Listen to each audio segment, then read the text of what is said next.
Dear pod listeners, I'm actually thinking about you guys today. Up in the north doing some hunting, looks like this. Thing is, I know that things could feel a little bit cold, but that's why we are launching an episode with a nomination up for grabs. For anyone who thinks that the market is cold as this weather, there is actually some sunlight beaming up, and what could be taken as new businesses already in 2024, meaning short notice, panicking customers or customers in great need. Give us a call and tune in to the next episode of our pod when we explain the top 10 nominations up for grabs in 2024. See you around. Thank you for listening. Bye. Your podcast, isn't it? It's a cold wasteland where Staffan is, but it doesn't need to be. It can be really warm. You can see the beautiful blue water and can't see the palm trees behind the camera, but it can be 30 degrees plus as well. That's how it looks when you have a variety of profitable castings in your portfolio. Just mix and match as it suits you. It can be such a lovely fresh coconut, or it can be a sweet mango shake, whatever suits you. Listen to our latest Gold Nugget and find out what the coconut or the mango shake can be for your foundry. So listen in and don't forget to subscribe.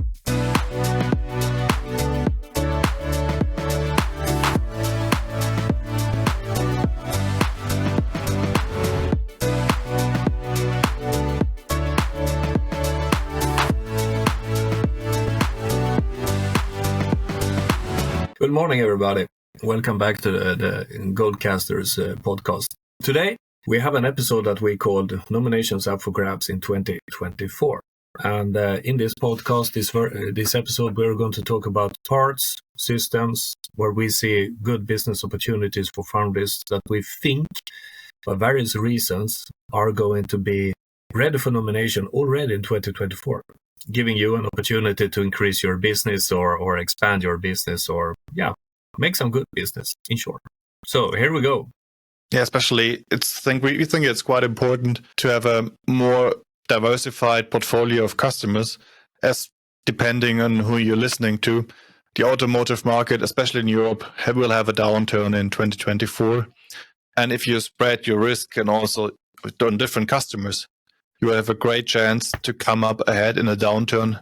And if the next uprising is coming, you have way more potential to get the new business in. That's true. Now, the reason why we have picked a few of these is that we see that there is a great pressure from different sides, pushing the OEMs, pushing the tier ones. So to get to it, we're speaking pretty much about parts that are under new legislations. They could be regulatory demands. So we got two big ones. Then we will speculate a little bit around the third one, which is lightning, energy saving, and smart grid. But that's later. Because the first one we're into here now is the CBAM. That is a big one, especially if you're within the European Union. Then from 2026 on, everything that is steel, aluminum, and a lot of other metals imported into the EU will be taxed on its carbon footprint. Which means that if you are a successful foundry in India, China, Vietnam, Laos, wherever, and you are selling to a European customer that imports your parts, this will actually be additional cost on your parts. So it could be a problem. It could be a potential solution to increase the business. I think we should get more into detail with that. If you consider, for example, the average primary aluminum used in China has about 20 kilograms of CO2 per kilogram aluminum.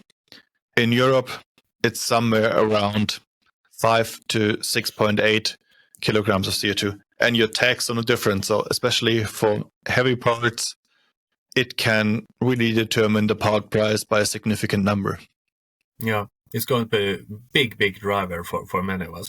But one should also consider that the CBAM thing is going for all applications, all parts, everything that has something to do with aluminum, right?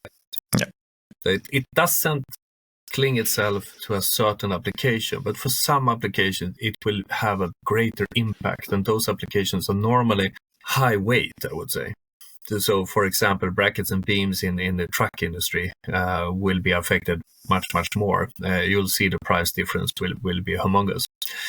Moving on to the next one, there's a ban coming up, meaning that you cannot use the regular coolant media in the air conditioning systems. So why is this interesting? Well, what most people seems to go for is carbon dioxide compressor systems, in short. It becomes even more interesting when you start to realize that in the old days, we tried to have a nice temperature inside the car for the driver and the passengers. Nowadays, we have also to take care of that small little battery of a few hundred kilograms of lithium ion. So the system capacity has to go up also. So this is very interesting. So we're going to touch base on this and what it will mean in business opportunities. So these are the two biggest drivers keeping on it. And especially in the first thing, it doesn't really sound too big of a change when you have to change the refrigerating media, but it's a big issue. In getting technical now, if you reduce the molecule side from the R134A to something like CO2, you have to increase the pressure. And also with the increased pressure, these very tiny carbon dioxide molecules like to go through high pressure die casting, like going through a knife going through butter. So yeah, but therefore, then isn't it true also that you cannot use impregnation like you did in the old days? It doesn't work. No, it doesn't work, especially going back to these small molecules. They just use these mostly plastics to impregnate. They just go through like on a motorway. There is no barrier. You're dangerously close to being too techy to be thrown out of the podcast now. Anyway, would like to bring out the third one. Sorry, not putting this in the script. The Euro 7. What does it mean? So that's also one of these that go, through the market totally. And the Euro 7 is quite interesting, if I have understood this correctly, which is might not be the case. But from discussions with truck people, I understand that Euro 7 has a big difference from Euro 6. Euro 7 is on the complete sold fleet, right? Euro 6, it was on the vehicle that you sell to someone, Deutsche Post or I don't know who.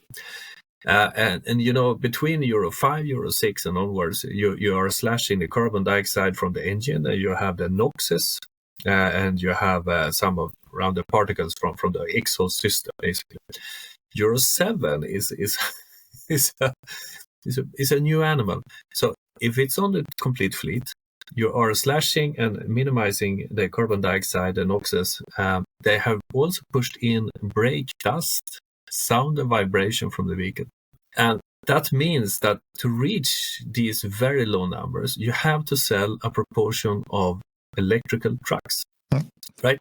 Also, another thing is that you have to get the weight down of your existing trucks. Yes, because when is it now? The International Automotive Show, where everybody is supposedly to show the new electrical truck with the range, the cost, and the payload is in October 2025.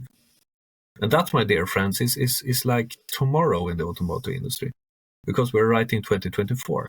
And let's put it this way. When we kind of hear some rumors on the market, we do realize that most of the companies, at least in Europe, have a problem right now to really get that payload up and the range up, because some guy in California is launching a truck that has a longer range and a shorter charging cycle and a lower price.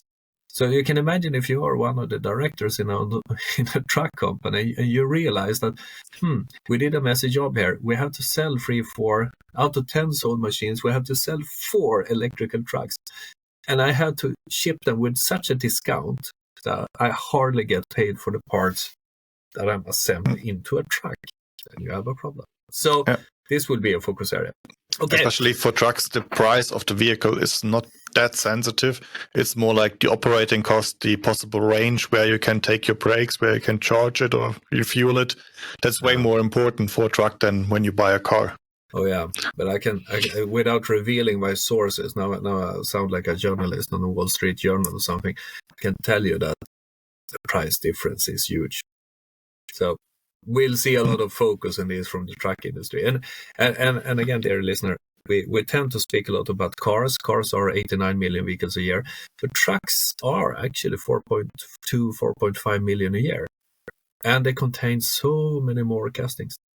So if you would like to make a market study, you probably regard those 4.2 million vehicles like 25 million if you do equivalent automotive personal vehicles. So never overlook the truck industry. Yeah. Also for the truck industry, there's not too much variation. So the trucks, there are just a few models, but using often the same parts for all variants they have. Yeah. So you get quite a bigger volume, even though the overall volume is lower. Yeah. So before jumping into the applications, I would like to say one thing. I'm a little bit biased in this. Should be clear on that. I work on a certain company. We have a tendency to work only with OEMs, design owners, and so forth. Might be that they come for us for a solution. I'm not saying that everything in this list has to be in that direction. That solution could be something else as well. So you know it. That this is why at least I know anything about this. And then I haven't been living on a rock either. Yeah. So it goes like this. The truck industry is now trying to change from gray cast iron into aluminum castings. So aluminum weight is increasing. I think the starting point was something like 300 kilograms of castings per truck, if you look at European standard. It's believed to go up with several hundred kilos over the next 10 years.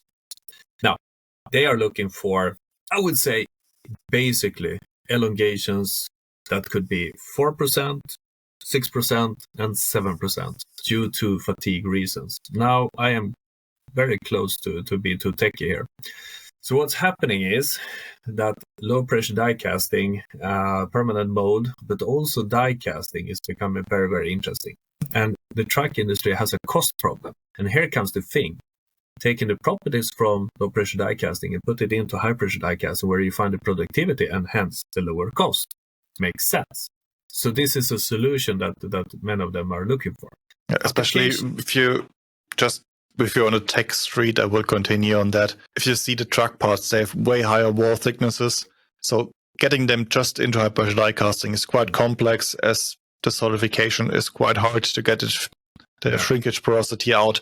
And if you have some porosity in your cars, in your beams and brackets, that's something that will harm your fatigue load, and that's something you cannot tolerate in a truck casting. But some people have cracked this code, and they are pretty good in this, and we see that they are picking up good with nominations. Maybe more in North America, strangely enough, they don't have the Euro 7.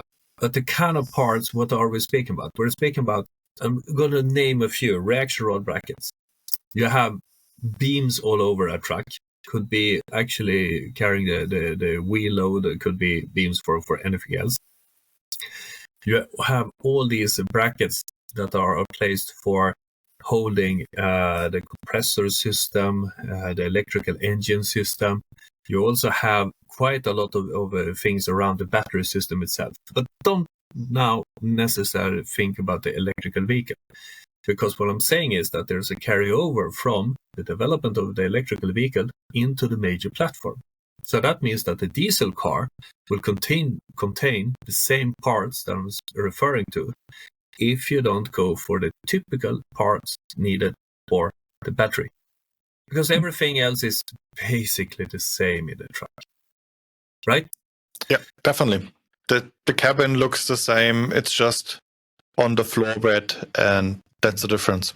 Yeah, so there you go. So as soon as you hear something from a truck company, we're looking into some aluminum here, they probably will refer it to something like hinge bracket, load-bearing bracket, control bracket. Everything is called bracket. It doesn't depend if you're talking in Sweden, Italy, Germany.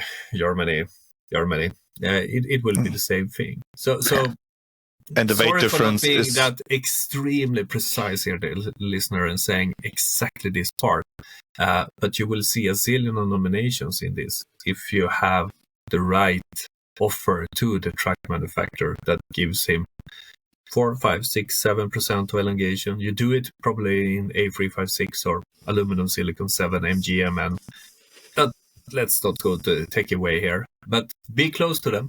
Be very close, because here comes the thing. Every kilogram of weight save is actually not corresponding to 1 kilogram of payload save. It's actually corresponding to 2 or 3, depending on where on the track they're replacing the grey cast iron. And a typical part, 5-6 kilograms of aluminum, reduces the total weight with the same amount of weight. It is very often that case that you do a sketch, you do something, and you say, okay, it will be 5 kilograms of cast aluminum. And then the guys go, yeah, then we say 4 or 5 or 6 kilos of weight.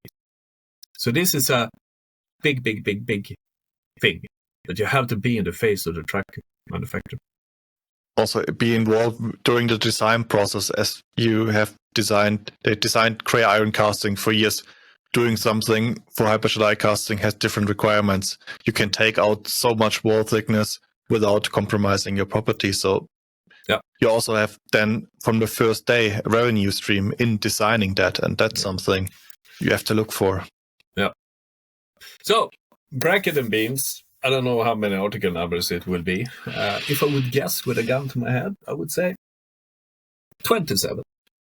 That's not the number just out of there. It's actually given three manufacturers in Europe, and then something like 9 article numbers. And then before leaving this area, here comes the good thing. There's almost every time there's a left and there's a right.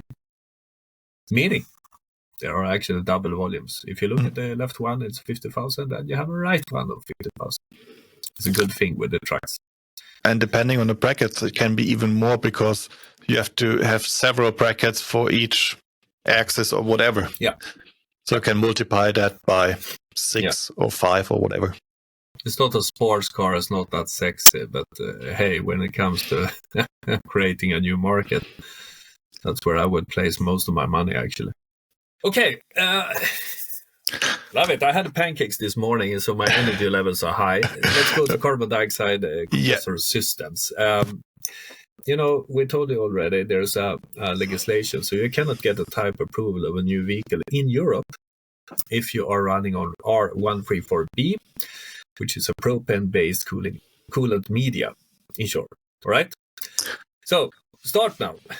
Picture yourself, you are a car head of manufacturing, sales, design, whatever, and you have this car that you want to launch on the European market. It's still an important market, and you feel like, let's read up. What do I need to do? End cap and stuff. I cannot use R134B anymore.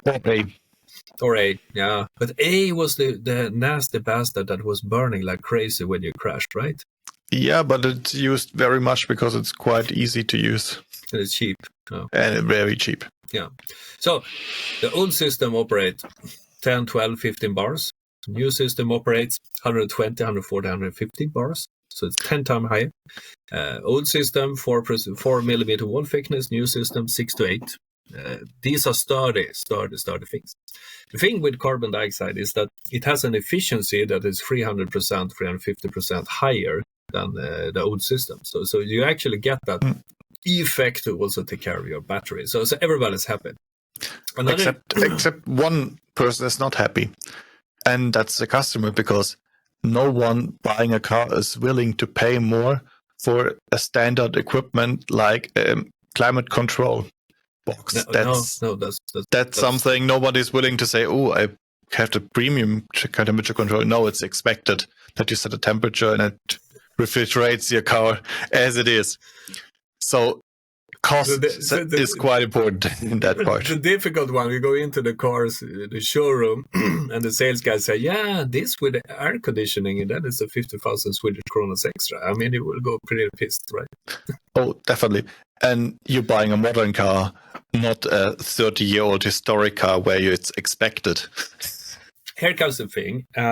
You can tell in my line of work when this is heating up, because then the OEMs are throwing this question in the face of the tier ones, and the tier one starts to run around. So by some reason, I had like 5 of these projects in just a few months saying that, we need to do something. Because here comes the thing. Air conditioning industry is super invested in a huge number of die casting machines. If you take that several hundred die casting machines just in Europe running. It's more. I know that one of the bigger players had 167 or something, or 200. If I do the backwards calculation, I would say 550, 600 die casting machines. And it is very difficult to start to say that, let's go forging. I mean, how do you do that in practical life? First of all, you have an investment of 600 die casting machines that are now pumping out R134B parts, or A. Yeah. And then also getting forgings in. So there is not enough forging shops to get your parts from. The same is for these low pressure die casting, which also can deliver the properties needed. Yeah. There are not enough of them to deliver the same amount because high pressure die casting has such a high efficiency. Yeah. And the best thing is get in something that's able to get these properties, and then at the same time continue to use the investments you did a few years, 10 years ago. Yeah, but we shouldn't take this lightly. I mean, imagine now we say, okay, let's get rid of 500 die casting cells. We do forging. And in some miraculous way, you find forging capacity. Here comes the next thing, machining. Because all of a sudden, you're looking at a system where you normally did the machining in 1 or 2 minutes. Now you probably prolong that time because forging is not that precise as die casting. So you start to have a problem again with your supply. So first you have to get away from the old investment and you have to bring in a new investment. That's fine. But on top of it, you will also place the machining. So it's not that easy problem. And you can imagine the cost per part. Yeah. Also imagine that you have to do it in now less than 24 months. Yeah. So getting into it, what do we find here? We find a pump, which is, believe me, dear Fabian, I've seen too many drawings now. It's 3 parts. Yeah. It's a front part, it's an engine housing, and in between it's a central housing. Okay? They look like this. They have more or less the same spec. So you get 3 parts, and then everybody says, oh yeah, great. Now we have control of the CO2 system. Oh no, because then you also have like a switchboard with channels to control where to send the energy, where to send the coolant media, and how to control the system. Then, after this, you also have pretty often small control stations where you have 2 tubes in and 1 tube out and stuff like that. So in total, I would say the aluminum parts in such a system would easily be 5 or 6 or 8, depending on the car maker.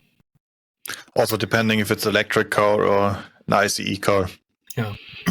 So, dear listener, believe it or not, this is coming around because everybody wants to have a type approval in Europe after 2026. You will see a lot of inquiries around this.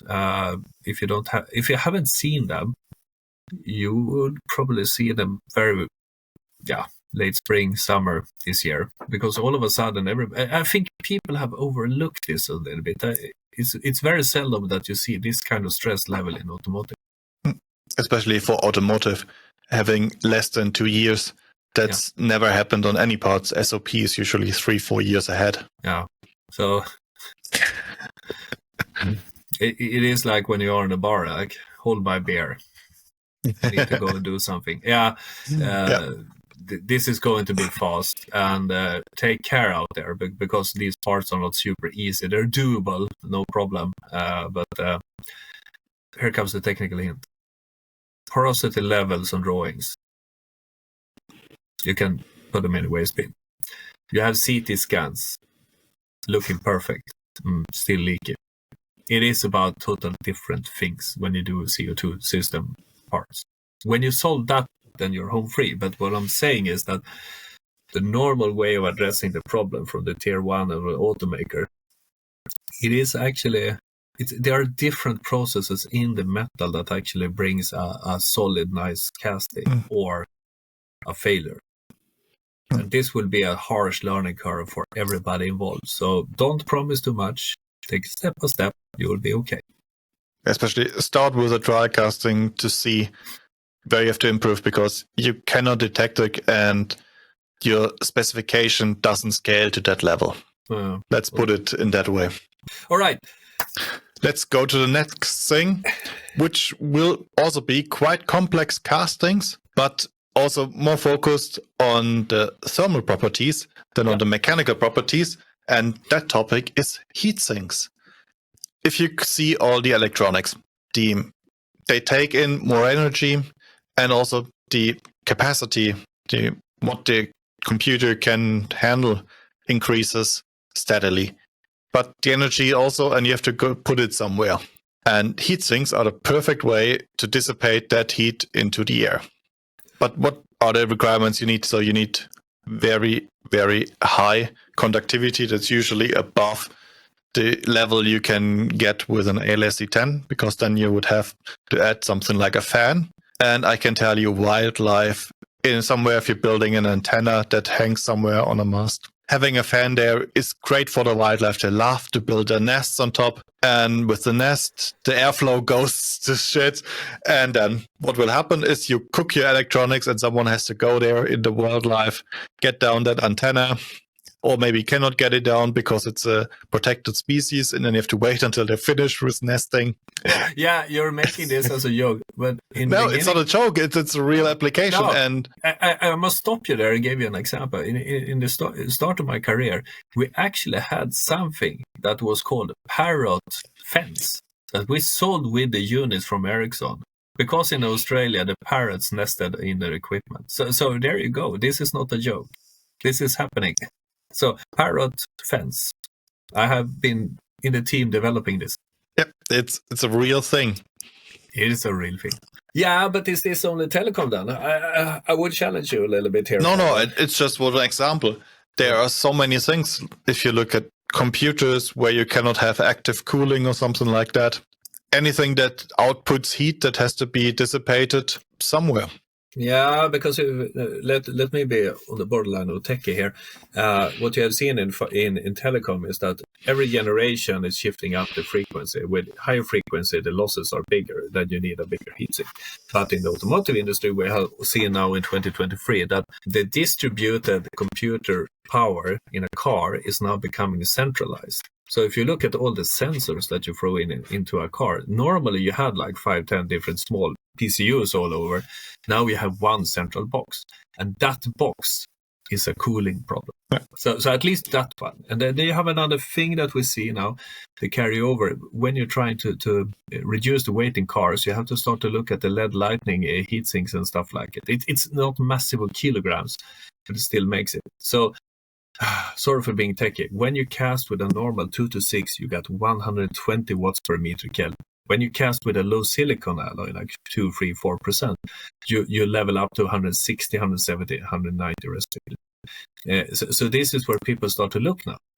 And also to give in contrast, pure aluminum has a heat conductivity of something 220, 225.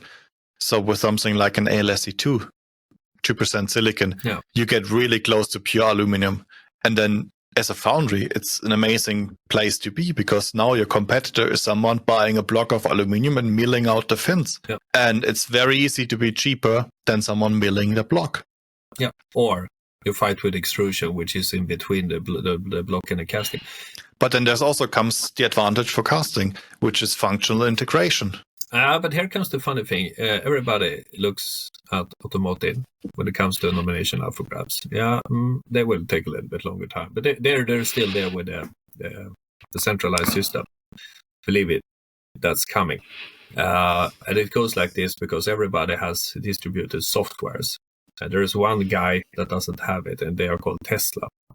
So a typical number of softwares in a car is 130 to 150. If you stick with the CEOs. What they want to do now is to reduce this down to 1. And then by nature laws, you start to look at a system architecture where you have one big computer. Because if you have one big computer, it's much easier to do everything. Save Exactly. cost and run the software. So uni softwares are here to stay. They will be somewhere in our cars 2026, 2027. But now they have realized we have a coolant problem. So if you're a foundry that knows how to do heat sinks, bang on the door, because all the tier ones that are into this will be interested. And these nominations need to go out there in 2024 because type approval and stuff 25, 26, and then into the platform 27. So that's another one, to be precise. The next thing we can discuss is something that's usually for medical equipment. There are also a lot of castings going in there. They're not sophisticated in the properties. They're not the most complex casting. But there's one key element that now comes more important, and is the driving force, and that's sustainability for these castings. As many large hospital chains don't buy equipment that doesn't fulfill certain standards in sustainability. Yeah.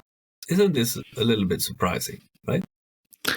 It definitely is a bit surprising that the medical equipment manufacturers are on the forefront of the sustainability. Yeah. It is interesting.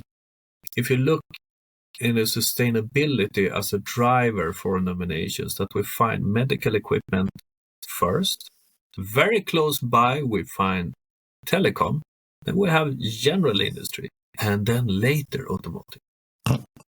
But if you do the sustainability for the first application, you can just copy a solution to each product you bring in. And when you're the one with the lowest carbon footprint, it's really hard to overlook you. Yeah. I would also like to give some examples of the parts we're looking at here. Many of them are called trays, bases, where you have wheels so you can move around things in the hospital. So these are the two applications. Then you have a third one. There's a lot of gas regulating devices also. This is quite interesting. So if you start to look at it in medical, you have the oxygen and you have different gases all the time that are controlled for the patient. And these are the same thing here, that they need to do something. So there you have three different to look for. Also, I'd like to add a fourth one, which will also be the transition to our next application. And many larger casting, you see these huge lamps lighting up the operation rooms. Yeah. The backsides are castings as well. You put the LEDs in them, and they're quite big castings, quite complex castings also. But that's something you can look at too. And then we're also the next point, LED lighting applications. Yeah. LEDs get more powerful. Surprisingly growing, right? Yeah, especially if you buy a light bulb, you buy an LED now. It's more energy efficient and basically also quite the same price. And it keeps you forever. I hear something else actually from my customer side and my market side.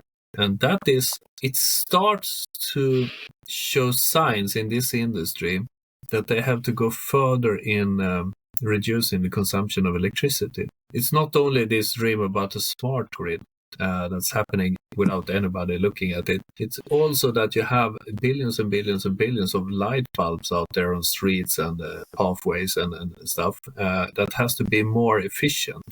And you had to start that up because these have been very digital. They're on or they're off. And now you see more and more systems where you light up 50% and then 100% when needed to and so forth. And you can save a lot of energy in this. So if I understand correctly from customer discussions we're having, this is a great thing because when you do these changes over the energy, over the LED, you have peaks of thermal connectivity to take care of. So if you have a nice foundry and you have some experience in high thermal connectivity alloys, you probably are very interesting for these companies. That's number one. Number two, by tradition, this is an industry, if you look at it completely, exclude the cars, you have huge number of article numbers, very often quite low volumes per article number. But as a whole, it is pretty big. But these have been purchased predominantly in Asia, these small volumes, because no one in Europe wants to deal with it. Now, here comes the thing with the CBAM and everything that we have been talking to. These parts will be under this pressure, and the LED industry is far more sensitive to the sustainability argument than automotive. So, speaking about nominations up for grabs, get a nice value proposition for the market and get out there. and the application is given, the holder of the LED. Definitely. Also, if you think these light bulbs, they also have a quite thick base where you can screw them in, and then it spreads out depending if there's if it's a focused light or if it's distributed light. But it's quite some weight depending on the size. But it's a really nice application and can run in very high numbers. Yeah. Especially if you think it's smart grid, count lights on the way to your work. There are a lot of them. Yeah, I saw an example of what do you call it, in the train station where you have like 12 different tracks for organizing which car with which car and etc. And they had something like 4,000 points of light. Only that one. That's Sweden. So if you start to look at this industry, I'm not saying that it's going fast, but I see a silent revolution here that I think most founders are quite ignorant of. That is interesting. I mean, you had a lot of discussions about the LED lighting lately, Fabian, and I had it. So and these are not the same companies, customers, whatever. So apparently they are waking up. Especially, but it's something where you have to generate a market for yourself. There is no LED lightning portal that you can download your 3D images and see how they look like. No, you have to do it by yourself. So it requires work to get into that business. It does. It's not automotive, and it could be very quick. I mean, heck, I saw the guy who, I don't know if they are the biggest one, but they're kind of occupying 6 die casting machines full time. That's not that small. No. It's Especially almost 1 for million parts a year. Yeah, especially for your smaller die casting machines where these LED brackets, bulbs are. They run out of work in automotive and other applications because the parts get bigger and bigger. And you go a long way with a 600-ton machine or a 700-ton machine. Yeah. The light bulbs won't grow in size. There is no light bulb mega casting that will stay on your 400, 600-ton machine and gives you work for years and decades. Yeah.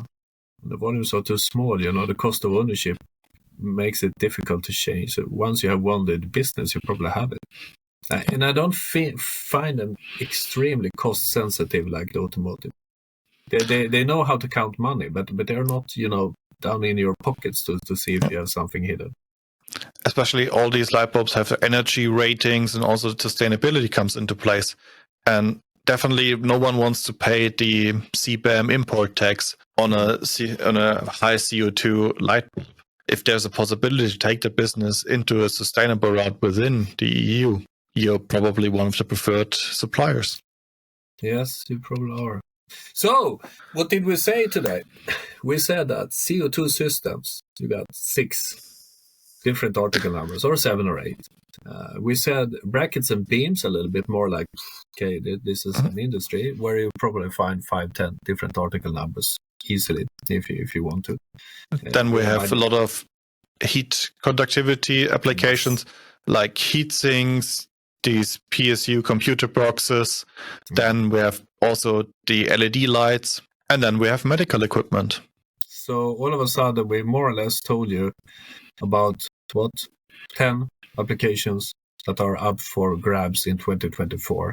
Especially also in very different industries. That really gives you a resiliency against some downturns because all these industries have different ups and downs. And that's something you have to look for in your foundry. Yeah. So, recorded a Sunday morning. We're looking for a interesting week starting tomorrow, Monday.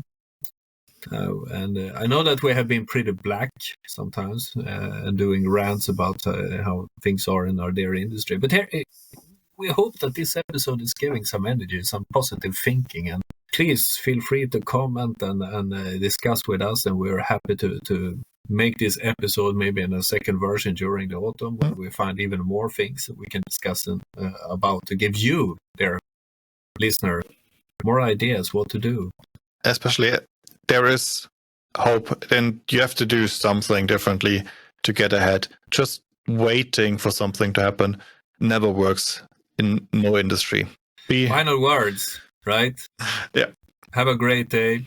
Call us, discuss with us, and again, thank you very much for listening. Thank you, and don't forget to subscribe, and then we see us in the next Gold Nugget. Goodbye. Bye.